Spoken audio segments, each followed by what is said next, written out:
થરા 4 રસ્તા પર જાહેર શૌચાલય બનાવવા લોકોની માંગ। થરા 4 રસ્તા પર બનેલ જાહેર શૌચાલયને હાઈવેની કામગીરી લઈ તોડી પાડવામાં આવેલ।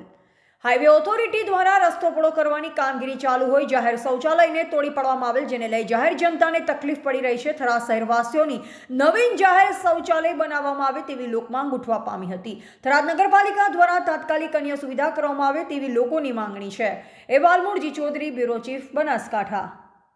બસ અમે થરાદના એક સ્થાનિક નાગરિક તરીકે એક વાત કરવા માંગીએ છીએ નગરપાલિકાને કે અહીંયા ચોકડી ઉપર જે જાહેર શૌચાલય હતું એ પીડબ્લ્યુડીવાળા રોડના કામમાં તોડી નાખેલું છે। તો અત્યારે અહીંયા પબ્લિકની બહુ અવરજવર છે, ખાસ જરૂર છે। બેન દીકરીઓને ઘણીવાર શરમજનક પરિસ્થિતિમાં મુકાવવું પડે છે, આજુબાજુના લોકોને પણ બહુ અવરજવર છે। રોજનો અહીંયા 5 થી 7 હજાર પબ્લિકની અવરજવર છે। આટલામાં ક્યાંય પણ જાહેર શૌચાલય કે જે મૂતરડી નથી, તો પુરુષો તો ગમે ત્યાં આડાવડા જઈ શકે છે, પણ બેન દીકરીઓ માટે બહુ તકલીફ છે। તો આ એક વિચારવા જેવી વસ્તુ છે। તો અહીંયા ચોકડી ઉપર નગરપાલિકા અને આરએનબી કે જે કંઈ હોય વિભાગ એ વિચારી અને એક જાહેર શૌચાલય બનાવે એવી અમારી આમ પ્રજાની માગણી છે।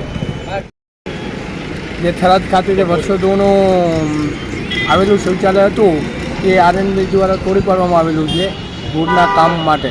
તો એ શૌચાલય તોડી પાડવાના ભાવના લીધે અત્યારે ખૂબ જ તકલીફો પડી રહી છે। જે 6 થી 7 હજાર પબ્લિકને ડેલી ડેલી અવરજવર રહે છે। સ્થાનિક વેપારીઓને પણ ત્યાં પણ ખૂબ જ તકલીફો પડી રહી છે। તો આ મોતરડીનું કામ અને શૌચાલયનું કામ તાત્કાલિક અત્યારે જે ચાલુ થાય એવી આમ જનતાની લોક માગણી છે। નમસ્કાર, નગરપાલિકાને એક વિનંતી કરવામાં આવે છે કે થરાદ 4 રસ્તા ઉપર જે જાહેર શૌચાલય હતું જે રોડ કામગીરી માટે તોડી પાડવામાં આવેલું છે અને અત્યારે થરાદ 4 રસ્તા એક ભીડભાડવાળો એરિયા કહેવાતો હોય અને બહુ માણસો મતલબ એક સેન્ટરના વિસ્તારમાં કે જ્યાં બસની અને બીજા કોઈ કામગીરી માટે ઊભા હોય છે અને બસની એક મોટું સેન્ટર જે ઊભો રહેવા માટે 4 રસ્તાની જગ્યા કહેવાય છે। તો ત્યાં આગળ એક શૌચાલય બનાવો કે જેથી કોઈ બહેન દીકરી કે કોઈ બીજા અન્ય પબ્લિકને તકલીફ ના પડે એમ।